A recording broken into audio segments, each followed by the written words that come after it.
Working class people get exploited at work because of the strong work ethic beliefs, and neurodivergent people do as well. As you said, you were always told to give 110%. Your neurospicy brain took that literally. I worked myself so hard, especially at my first job where I had billable hours because I've been in consulting. And I did not know I was neurodivergent at the time. And I did take it very literally when they were like, you absolutely can only bill hours that you have been working, because it's fraud if you don't, and if it's a federal agency or anything to do with federal dollars, because private sector relies a lot on federal dollars, as y'all are finding out now. Not this person specifically. They're like, then you are like betraying your fellow taxpayer. And I was like, oh my God. The problem is, because I'm from an area where a lot of labor is manual, I interpreted that as meaning that if I was not actively analyzing data, actively writing, actively doing whatever on this project, that I couldn't bill it. So I didn't include time I spent thinking or taking quick breaks so I could keep doing the work. And this is very controversial to say. I know I'm gonna have people in my comments being like, that's still fraud.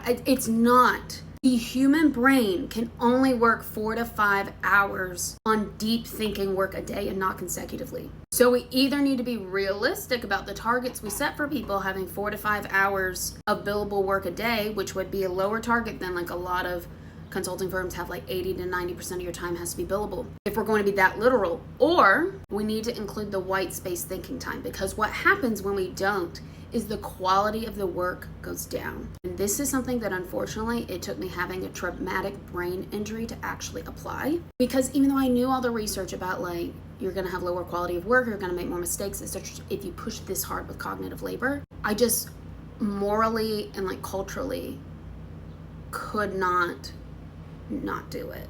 And one of my best friends who I went to grad school with, she's not just first gen professional, she's also first gen American, she's Mexican American, and she and I developed this phrase where we will ask each other, and she asks me still all the time, is this something that's going to take you 2 hours now and 30 minutes tomorrow?